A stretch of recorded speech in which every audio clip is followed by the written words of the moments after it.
Mon aventure spondylo commence donc le mardi 12 décembre 2023 au matin. Je suis réveillée par une très forte douleur de type coup de poignard à gauche de ma colonne vertébrale au milieu du dos, à peu près. Et mon premier réflexe, je m'en souviens, c'est de me dire « Oh là là, j'ai encore dormi de travers, je me suis pincé quelque chose pendant le sommeil ». Comme vous l'avez compris, je suis plutôt philosophe en ce qui concerne le dos, je me dis pas de chance, encore un truc qui me tombe dessus, ou j'ai trop fait de sport cette semaine, mon corps est un peu raide, compte tenu que je fais beaucoup de tétanie pendant que je dors à cause du syndrome des jambes sans repos, je prends parfois des positions de sommeil totalement improbables, et donc mon premier réflexe c'est de me dire, je me suis pincé un truc en travers, dans une zone qui d'habitude n'est pas trop concernée, puisque d'habitude c'est plutôt ou tout en haut ou tout en bas, mais pas vraiment au niveau des muscles dorsaux, mais bon, pourquoi pas, après tout, je ne suis plus à ça près, et mon premier réflexe, c'est donc ça, c'est vraiment de me dire, j'ai un truc bloqué, coincé, pincé, je ne sais pas, au milieu du dos, un petit peu à gauche. Réflexe de base dans ce genre de cas, je prends une douche chaude, je m'étire, j'attends un petit peu, je me mets une bouillotte, je vois comment ça évolue, et si je vois que ça ne s'améliore pas, je prends un tramadol. Le tramadol étant chez moi le seul médicament qui a un peu d'effet pour tout ce qui concerne mes pathologies du dos. Ce 12 décembre 2023, je fais tout ça dans l'ordre comme d'habitude et je constate au bout de 2-3 heures que le tramadol ne fait absolument aucun effet. Je ne vois aucune différence, c'est comme si je n'avais rien pris et je commence donc à me poser des questions en me disant c'est assez étrange.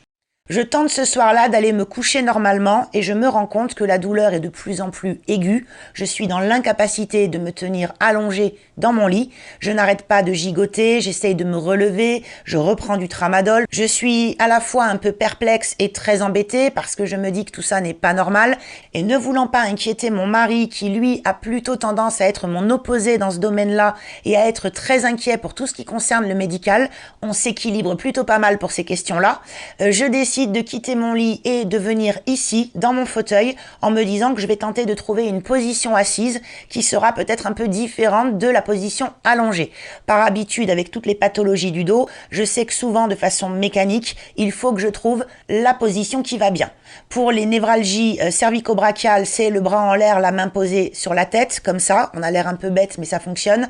Pour les lumbagos et les sciatiques, j'ai plutôt tendance à utiliser la position de l'enfant, pour ceux qui font des étirements et qui connaissent, une espèce de position fétale à genoux par terre ou éventuellement sur le côté en chien de fusil. Donc je me dis que dans le cas qui nous intéresse ici, je vais peut-être me trouver une position différente de d'habitude mais qui va fonctionner.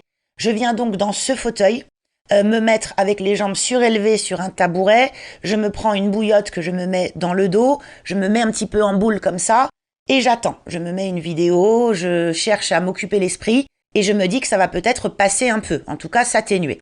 À l'arrivée, je passe toute ma nuit dans ce fauteuil. Alors effectivement, la position est celle qui est la moins abominable de toutes, mais elle ne résout rien et je ne me sens pas mieux à 7 heures du matin.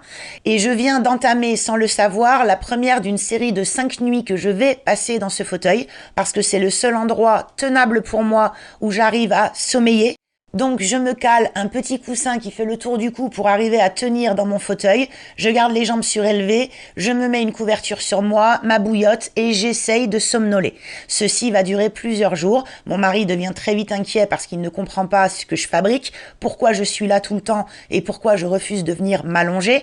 Et à ce stade-là, j'essaye encore de minimiser la chose parce que je ne veux pas l'inquiéter et que je veux m'auto-persuader que ça va rentrer dans l'ordre et que c'est seulement une nouvelle forme de névralgie que je ne connais juste pas. Il faut noter qu'à ce stade-là, la douleur commence à tourner. C'est-à-dire que je vous ai dit qu'au démarrage, j'ai comme un coup de poignard à gauche de la colonne, en plein milieu du dos. Et cette douleur, d'heure en heure, va commencer à se déplacer en passant par le flanc gauche. C'est-à-dire qu'elle va se déplacer latéralement à l'arrière de mon dos tout le long, faire le tour par le côté gauche, repasser devant au niveau du nombril et venir se fixer presque au point opposé au bout d'environ 2 jours. C'est-à-dire qu'environ 2 jours après la première douleur coup de poignard, j'ai globalement la même, mais de l'autre côté de la colonne, côté droit, avec une projection vers l'avant, nombril y compris. C'est-à-dire une diffusion complète dans le ventre. Je sens toujours le coup de poignard à droite qui est un peu l'épicentre de l'ensemble, mais la douleur commence à se propager partout et tout mon ventre est plus ou moins contaminé. Simultanément, et je suis désolée de rentrer dans ce genre de détails, mais c'est important pour la suite du récit, je commence à me rendre compte que je suis totalement constipée. je ne peux plus aller aux toilettes et ça va durer pendant 5 jours. Donc mon ventre se met à gonfler, devient de plus en plus dur alors que je mange extrêmement peu parce que forcément je n'ai pas d'appétit, mais mon ventre durcit et ne fait que grossir. Et ça, c'est quelque chose que je ne peux pas cacher à mon mari. Il voit bien que je me tiens le ventre en permanence, je suis un peu courbée. On a l'impression que je rapetisse, c'est un petit peu comme si tout mon thorax était contracté. Et ça, c'est quelque chose qu'il voit et que je ne peux pas minimiser devant lui. D'autant plus qu'en même temps, donc le 13 décembre, je commence, en plus de toute la douleur initiale que je suis en train de décrire là, eh bien je commence à avoir des espèces de spasmes musculaires extrêmement étranges que je qualifie de douleur de l'espace à ce moment-là, parce que je n'ai pas les bons termes pour les qualifier et que je ne comprends pas ce que c'est, des espèces de spasmes très douloureux qui se déclenchent un petit peu partout de manière anarchique et qui vont prendre une ampleur de plus en plus importante au fil des jours. Mais ça, je vais revenir dessus un petit peu après. Pour l'instant, je vous fixe le contexte des premiers jours. Le jeudi 14 décembre, 3e jour de mes douleurs, je décide, parce que mon mari, à juste titre, me met un peu la pression, de prendre rendez-vous avec notre médecin généraliste.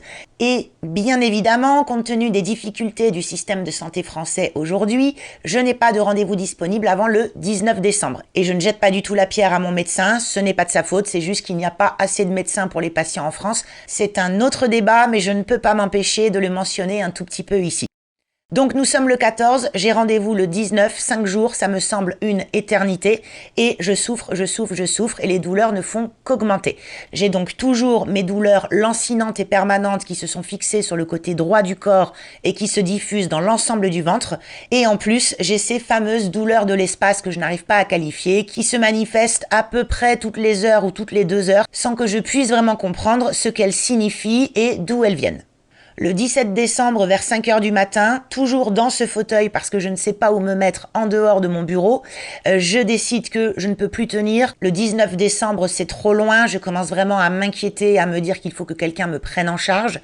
Je décide, après discussion avec mon mari, parce que je n'ai pas envie d'aller aux urgences et d'attendre toute la journée, là aussi on sait à quoi ressemble le système de santé français, je décide à la place d'aller voir SOS Médecins, dont l'un des locaux se situe pas très loin, dans le centre de Toulouse, pour avoir, dès l'ouverture, à 7h et quelques, une première opinion, une aide, un premier traitement, quelque chose. Nous voilà partis, c'est la première fois que je sors de chez moi depuis l'apparition de la maladie. Je me rends compte que ça va être beaucoup plus compliqué que ce que j'avais prévu. J'ai énormément de mal à mettre mes chaussures. Monter dans la voiture est un exercice en soi. Il me faut 10 minutes, c'est extrêmement difficile. SOS Médecins n'a pas de parking direct. Il faut aller se mettre dans le parking le plus proche et finir à pied.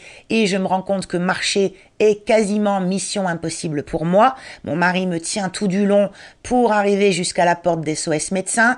Je découvre pour la première fois de ma vie ce type de local, puisque jusque-là, je n'avais jamais eu l'occasion de me rendre dans un local SOS Médecins.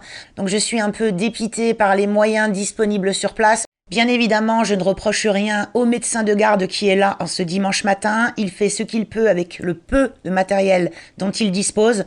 Je lui présente la situation, je lui raconte ce qui m'arrive depuis le 12 décembre. Je lui parle de mon contexte médical, notamment des infections urinaires, comme j'ai pu vous en parler juste avant. Et donc la seule chose qu'il peut me faire directement à ce moment-là, c'est un test urinaire en direct dans un petit flacon dans les toilettes d'à côté. Et avec ce test, on découvre que j'ai potentiellement des traces d'infection urinaire, mais ce n'est pas très clair.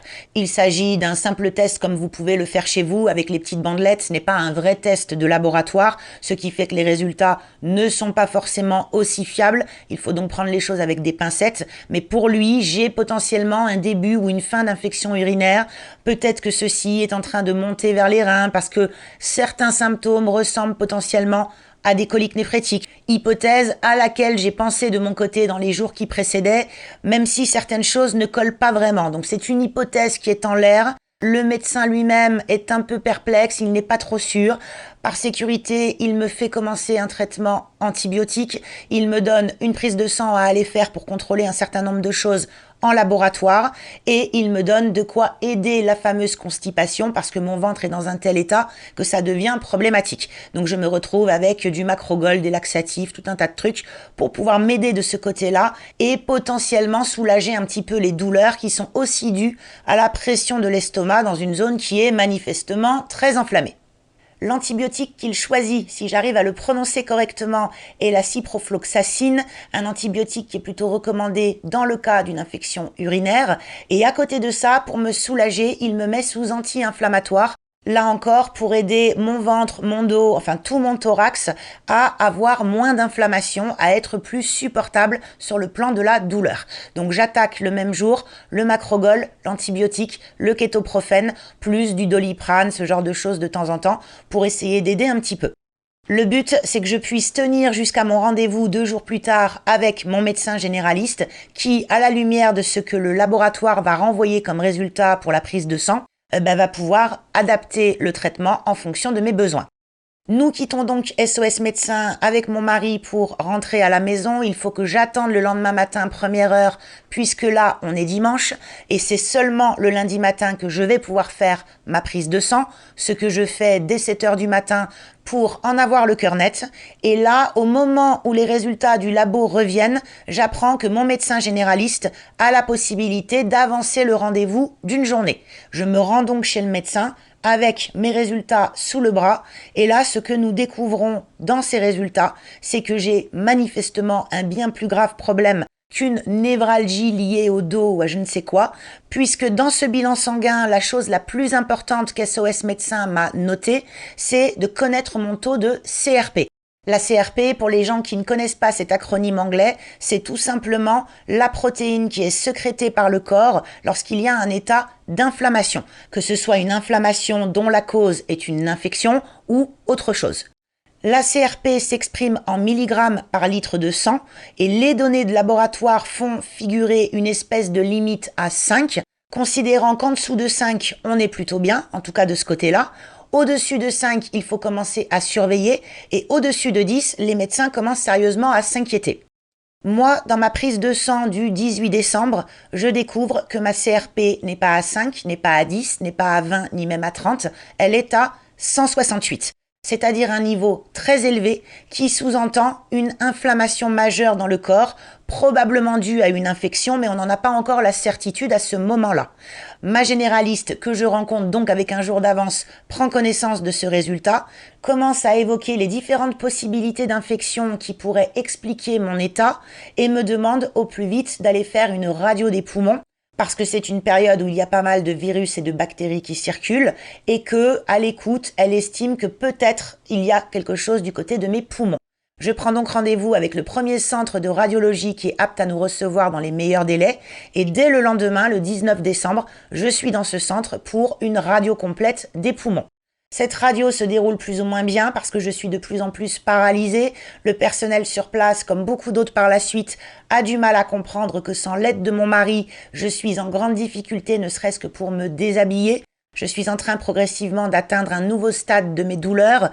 Mettre ou enlever mes chaussures toute seule est devenu quasiment mission impossible. Je ne peux pas me déshabiller sans aide. C'est très long, très compliqué, ce qui fait que ça stresse le personnel médical parce que je prends trop de temps. Je ne m'en sors pas toute seule. En plus, on est en plein mois de décembre, j'ai donc de nombreuses couches de vêtements sur moi et passer en cabine pour me déshabiller, ça me prend facilement 10 minutes. Mais bon bref, je réussis à passer l'examen, je reviens en salle d'attente pour les résultats et là je tombe sur une radiologue un petit peu folle furieuse qui manifestement n'a pas lu l'ordonnance, ne sait même pas pourquoi je suis là et quand elle m'appelle, se précipite sur moi en me disant, ça m'a marqué, Madame Jacob, mais vous ne portez pas de masque. Et je la regarde, je ne comprends pas de quoi elle me parle, ça fait 1 semaine que je n'ai pas dormi, je suis vitreuse, je suis pliée en deux, je n'arrive plus à me déplacer, c'est très compliqué. Et je lui dis, mais non, je ne tousse pas, je ne suis pas là pour ça. Elle me regarde, on est dans un instant d'incompréhension mutuelle. Elle est très énervée parce que je ne suis pas masquée et qu'elle pense que j'ai une méga grippe. Moi, je ne vois pas pourquoi elle voudrait que je porte un masque alors que je n'ai aucun problème de tout et que j'ai déjà du mal à respirer parce que tout mon torse est bloqué, ce qui fait que je ne vais pas mettre un masque pour lui faire plaisir, ça n'a aucun sens. Donc on finit par aller regarder l'imagerie et elle m'explique en fait, après s'être calmée un petit peu, qu'elle pensait que je venais pour un problème de toux parce que j'ai une espèce de condensation sur les poumons, une espèce potentiellement de virus pulmonaire qui manifestement n'a aucun rapport avec le reste de mon dossier, mais qui est présent et qui ne m'aide pas parce qu'effectivement ça me donne encore plus de difficultés à respirer correctement. Mais ça n'a a priori aucun rapport avec tout ce qui m'arrive depuis une semaine. Je repars avec mon dossier sous le bras à destination de ma généraliste que je suis censée revoir 2 ou 3 jours plus tard. Dans la nuit du 19 au 20 décembre, je suis toujours dans mon fauteuil ici. Je ne tiens plus, je ne m'en sors pas, j'ai trop mal, c'est intolérable. Et là, je réveille mon mari, je lui dis plus le choix, il va falloir aller aux urgences. J'y vais en traînant les pieds au plus haut point parce que je n'ai aucune envie de me retrouver dans une clinique ou un hôpital. J'ai un vrai problème avec ça, notamment je pense à cause du syndrome des jambes sans repos. J'ai la hantise qu'on me demande de m'allonger quelque part et de rester immobile. Je sais que je ne vais pas y arriver. J'ai une méfiance générale de la médecine telle qu'elle est pratiquée de nos jours en France. Les médecins courent partout, ils n'ont pas le temps, je ne sais qu'ils ne peuvent pas, comme ils le souhaiteraient, écouter leurs patients. Et l'idée de me retrouver dans un hôpital ou une clinique est quelque chose qui, de manière irrationnelle, est peut-être en fait la seule chose qui vraiment me terrifie. Pour que je réveille mon mari, que je me prépare un petit sac et que je lui dise « plus le choix, on y va », lui à ce moment-là comprend qu'il y a vraiment quelque chose de grave qui est en train de se passer en moi. On part donc aux urgences, on s'y retrouve vers 7h30 du matin, dans une clinique, parce que c'est l'établissement géographiquement le plus proche de chez nous, clinique que je vais appeler clinique A pour la différencier de la clinique B dont je vais parler juste après. Et cette clinique A me reçoit aux urgences, on attend une petite heure, une infirmière finit par venir me voir, je lui explique brièvement toute la situation depuis le 12 décembre, je lui parle de mon dossier, de ce qu'a fait SOS Médecins, de la radio, etc., de ma CRP à 168, des suspicions de colique néphrétique, mais qui ne colle pas bien avec l'ensemble du dossier. Il y a trop d'éléments qui sont disparates, notamment avec cette douleur tournante qui n'est pas très cohérente, mais sans imagerie, on ne peut pas le savoir. Et là, elle nous explique que dans cette clinique A, ça ne va pas être possible de me recevoir correctement puisqu'ils ont à ce moment-là pratiquement 4 jours d'attente dans le grand hall des urgences et que ça ne sert à rien, aucun médecin ne sera disponible pour moi dans les bons délais, qu'elle comprend que je souffre mais que je ne suis pas prioritaire et que par contre elle peut nous conseiller de nous rendre dans une autre clinique dans le centre-ville de Toulouse avec laquelle ils ont une espèce de partenariat, on va dire, où là, il y a beaucoup moins d'attente parce que le public de cette deuxième clinique est un petit peu différent et qu'on peut y aller avec un mot de sa part pour être pris en charge plus rapidement.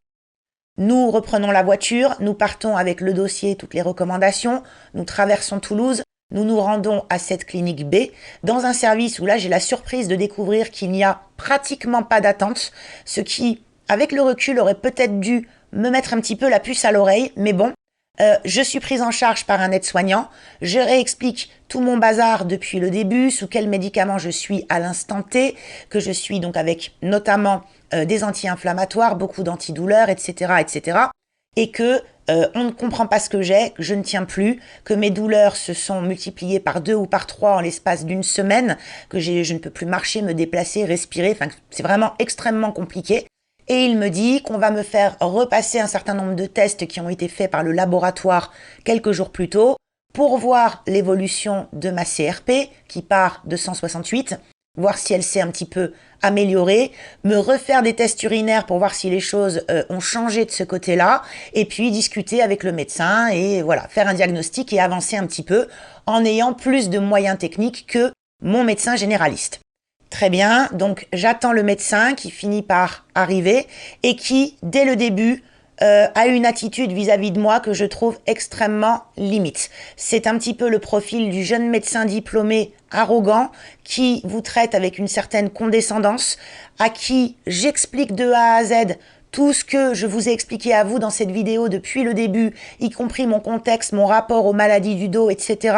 et ma capacité à comprendre un certain nombre de douleurs, que je suis résistante à la douleur, qu'honnêtement, si je viens le voir, c'est en traînant les pieds parce que je n'ai aucune envie d'être là. Mon mari lui confirme tout ça, lui explique un petit peu qui je suis. Et je me rends compte assez rapidement qu'aux yeux de ce médecin, je suis trop lucide et trop carrée pour être honnête. Ce que je vais discuter un petit peu plus tard avec mon mari en lui disant je suis devant un double mauvais choix, où j'arrive en me roulant par terre et on va me cocher la case femme hystérique, où j'arrive en essayant de rester digne, en me tenant droite, en essayant d'être intelligible, de bien m'exprimer, d'expliquer dans le détail de façon très factuelle ce par quoi je viens de passer. Et dans les deux cas, je suis perdante parce que je ne suis pas assez ceci ou pas assez cela. Le médecin a tendance à se moquer un petit peu de moi. Quand il m'ausculte, je suis couchée sur le dos, je lui explique que je ne peux pas m'allonger totalement, qu'en fait tout mon buste est contracté non-stop depuis plus d'une semaine. Il est bloqué en position comme quand vous faites des abdominaux façon crunch, c'est-à-dire que vous vous regroupez comme ça. Eh bien, je suis comme ça non-stop, je n'arrive plus à me déplier. Donc quand il essaye d'ausculter mon ventre, il m'engueule en me disant que je ne fais pas d'efforts et que je ne fais rien pour être souple, si l'on peut dire. Ce à quoi je lui réponds que je suis au maximum de ma souplesse, mais que je vais tourner de l'œil, tout simplement, je n'y arrive pas. Il me demande sur une échelle de 1 à 10 où en est ma douleur, et là, je commence à lui expliquer ce que je vous ai dit à vous aussi, à savoir que jusqu'à ce jour, mon échelle de douleur pour moi maximale, c'était mon premier accouchement, 10 sur 10, avec des douleurs par les reins absolument intolérables, que j'ai failli embrasser l'anesthésiste quand il m'a fait ma péridurale, j'étais à 2 doigts de m'évanouir, et que là, en comparaison, quand le kétoprophène n'aide pas un tout petit peu, puisque c'est le seul médicament qui me soulage légèrement de temps en temps, et vraiment à la marge, eh bien quand le kétoprophène n'agit pas, sur une échelle de 10, je suis à 12. Et je lui dis tout ça avec beaucoup de sérieux, en essayant d'être calme, pour ne pas passer pour une femme hystérique, justement. Et à tout ça, il me répond en me disant que j'ai beaucoup d'humour. Je vois qu'il ne me prend pas du tout au sérieux, qu'il minimise vraiment ma douleur et qu'il considère que j'en fais peut-être un peu trop pour pouvoir être prise en charge. Je fais tout mon possible pour lui montrer que ce n'est pas le cas, mais je vois bien qu'il n'est pas convaincu. Et un petit peu parce qu'il y a de la place et qu'il ne sait pas vraiment quoi me répondre, il m'envoie au scanner de cette clinique B.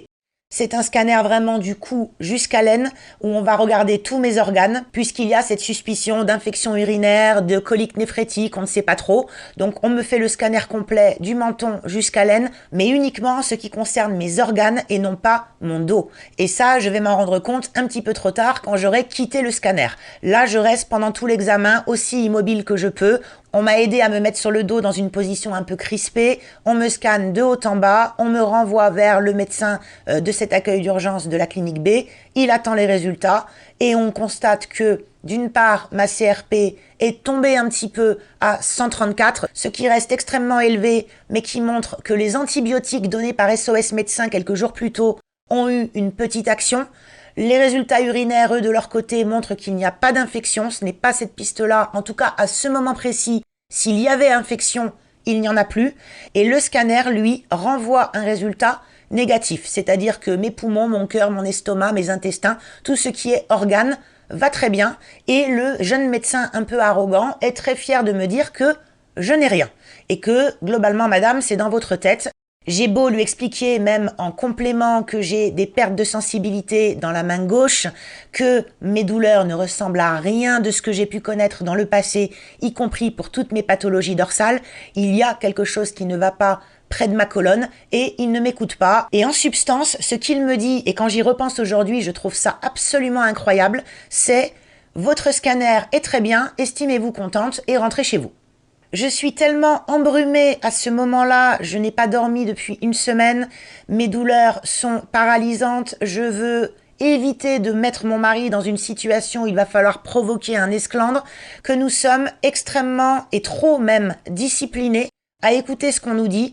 On prend nos petites feuilles, nos ordonnances complémentaires. On m'a collé à cette occasion de l'Acupan, un antidouleur que je découvre, dont je n'avais jamais entendu parler, qui a la particularité d'être un médicament que normalement on injecte, mais qu'on peut également administrer par voie orale. Il a un goût absolument détestable. Sur place, à la clinique, pendant la durée de mes examens, on me l'a injecté. Mais là, on me colle une ordonnance pour que je continue d'en prendre à domicile, mais cette fois sous forme orale, en cassant les ampoules dans un verre et en mettant un petit peu d'eau. Un médicament donc qui est absolument dégoûtant et qui ne me fait absolument rien. C'est un antidouleur, d'autres médecins m'expliqueront par la suite, qui est un petit peu à la mode en cette période. Il y a des modes tournantes autour des antidouleurs et celui-ci, eh bien, c'est un peu celui qui est en vogue dans les hôpitaux à ce moment-là. Je ne sais pas trop pourquoi, mais sur moi, ça a le même effet que le Doliprane, c'est-à-dire absolument nul. C'est un antidouleur de faible niveau qui est bien inférieur à ce que je vais prendre par la suite. Donc je repars avec mon Acupan, du Macrogol en plus, toujours pour aider mes histoires de constipation, et puis la prolongation de mon traitement jusqu'à ce que je revoie ma généraliste.